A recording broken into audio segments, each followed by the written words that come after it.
Hi friends, and welcome back to my channel. If you're new here, my name is Erin, and for today's video we are doing my May TBR. So for the month of May, I have quite a wide variety of things on my TBR, which is pretty exciting. I have some ebooks, some manga, and then also a wide range of age categories: adult, young adult, new adult, all of the things. And then of course we have mystery thrillers, romance, because I wouldn't be me without a romance. And then I also have a wide range of actual genres: mysteries and thrillers, contemporary, and then also a good amount of fantasy. So I'm excited about all of these things. I don't think I really have anything else to say, so let's just get started. So because the month of May is AAPI Heritage Month, I really wanted to make an effort to include some of those books on my TBR like I do every single year. We're gonna go in no particular order for my reading plans for the month, starting with a YA thriller that looks so good but I haven't heard like anything about, is The Rumor Game by Danielle Clayton and Sona Cheraporta. This one, like I said, is a young adult thriller. It takes place in a high school where a bunch of rumors start about kind of everyone, and one person has the power to stop them. I think that the focal point of this book is going to heavily revolve around how social media impacts high schoolers and just kids in general today, because that was not around for so many people not even that long ago, at least not the presence that social media has now and how accessible it is. So I'm very excited to see this because I know that social media is not always a great place, but I am also very aware that I spend a good amount of time on it, and I think that this might help me to hopefully spend less time on it. Don't get me wrong, BookTube is a great community, but my other, like my personal Instagram and Snapchat, etc., maybe could do with less of. Then I have a couple of TikTok books that I really want to get to, because of course I do. Even though I don't watch TikTok, I always go to the book talk table. So the first one is Zodiac Academy by Caroline Peckham and Susan Valenti. I've heard so much about this series and so many positive things. I think that the idea of having a school where you're sorted into houses, I guess if you will, based on your zodiac sign is so unique and so fun. I don't know tons about astrology. I know what my sun sign is, but like I don't know what my three big signs are. Couldn't tell you. I know like your sun sign is one of them, but I don't know what the other two are. Don't know what role my sun sign has in all of that. No idea. And I'm not like great with knowing the characteristics of all of the different astrological signs. So I think that's going to be a really fun element of this book as well. I truthfully don't know the plot of it aside from it takes place at this elite boarding school where everybody is grouped based on what astrological sign they have. Other than that, I know nothing. I know that it's a super long series and everybody just ends up marathoning it because it's so wonderful and so easy to fly through, and I'm hoping that I also fall in that camp. The other really popular book on Book Talk that I want to read is The Atlas 6 by Livy Blake. I know that the sequel is coming out this year, and I know even less about this one. I just know how hyped it is, and it has like a dark academia vibe to it. Aside from that, like I said, I know nothing, but I am so excited to get to this one. It just looks like a book that I'm gonna enjoy, especially because some of the pickiest people, I feel like, or at least with a more refined reading taste than mine, even the people who don't tend to always follow what's popular still end up loving this book. So again, here I am being hopeful. Moving to a fantasy that I really want to read, and young adult no less, we have Six Crimson Cranes by Elizabeth Lim. I've been wanting to read an Elizabeth Lim book for literally the longest time. I went to her first book signing for Spin the Dawn in New York City because I literally just happened to be there on release day, and it was honestly so great. She was such a sweetheart, and I still have that first book and I still need to read it.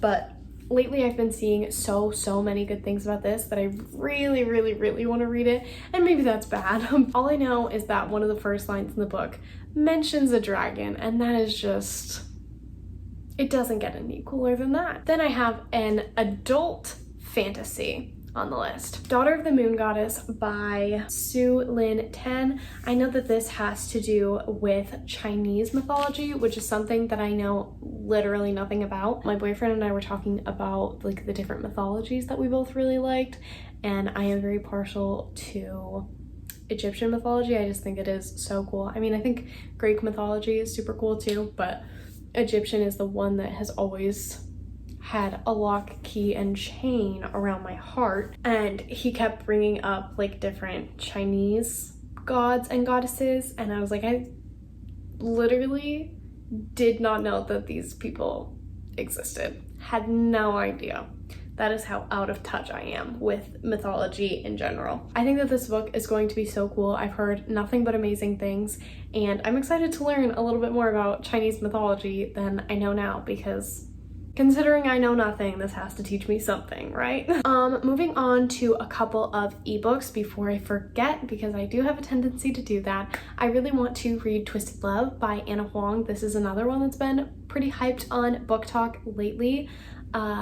I truthfully know nothing about this. I've just heard this series be raved about and everybody enjoying it. So I want to be part of the fan club. And then the other one that I am currently reading and will hopefully be done by May, but if it's not, then Stolen Heir by Sophie Lurk. I want to continue the Brutal Birthright series throughout the month of May, and hopefully have them all wrapped up by June. Can I do it? Who actually knows? Like I said, this is the second book in the Brutal Birthright series. This is a mafia romance, and if you read the first book, then this is following Nessa. The first book, we are following Callum Griffin and Ada Gallo from rival mafia families, and they end up having an arranged marriage. The tropes in Stolen Heir are like a captor-captive romance, and Madison from Princess of Paperback has read all of Sophie Lark's books and said that this one is kind of like a Beauty and the Beast retelling. And like I said, this is Nessa's romance with someone from the Polish mafia.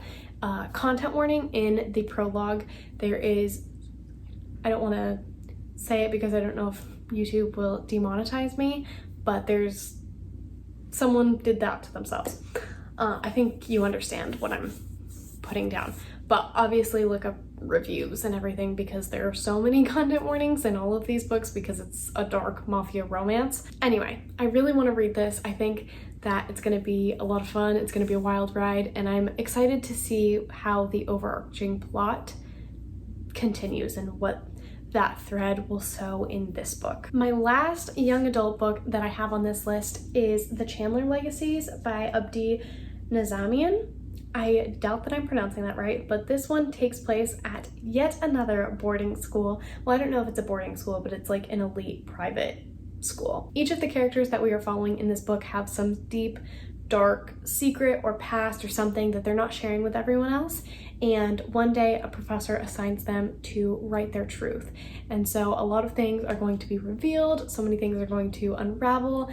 I think from what I'm getting from it, it's going to be like a found family trope. It's going to be really heartbreaking and emotional, and it sounds so good, and I am so excited. It's not that long, so I think that I could fly through this, and yeah, I feel like it's going to be great. I feel like I'm going to be obsessed with it, absolutely in love with it. All of the things. It's like a 5-star prediction for me. And also this cover, like I need to have it facing outwards on my shelves. Then the last two are some more mystery thrillers. And they're both actually, I think, cozy mysteries, which is very fun because it's a genre that I really want to explore more of in May.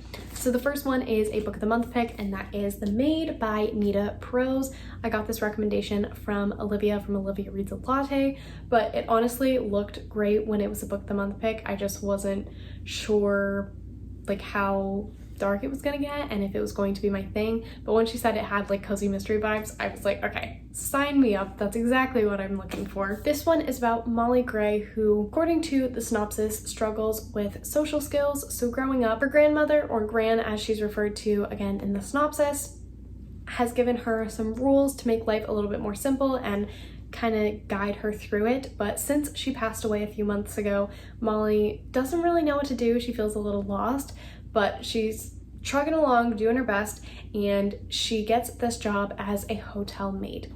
And everything is perfectly fine until one day she stumbles into a room and a man is very much not alive in his bed. Through this, the police find her to be the lead suspect in this case, and she has to deceive them because it's not true, but also I'm imagining stumbling over her words and saying the wrong things at the wrong time. At the end of the synopsis, it says it's very much like Clue, so that sounds like it's going to be really fun. It's also very short, so if I just don't know to read, I have a feeling that this is going to be a very, very solid pick and so easy to fly through, which again will be very helpful in the month of May because it always seems to be where I drop off. And lastly on my TBR, we have Dial A for Aunties by Jessie Q. Sutanto. I apologize if that is not correct. This is about a girl named Madeline Chan, and the back says she accidentally ends up killing her blind date. So she calls her mom, and then her mom calls up all of her aunties, and they end up helping her bury a dead body. This also sounds like it's going to be very, very fun, lighthearted, funny, and just a quick read. There are plenty of other books that I would love to add to this TBR, but I just don't think it's realistic, so we're gonna leave it at that. But either way, let me know what you guys are going to read in the month of May. I love hearing from you guys whenever you respond in the comments. It seriously makes my day. Let me know if you've read any of these books, what you think I'm gonna think of them, what you thought of them. All the things. But like I said, that's really all I have for you guys today. I hope that you guys enjoyed this video. I really hope you're doing well reading mentally and otherwise, and I really hope to see you all in my next video. Bye guys.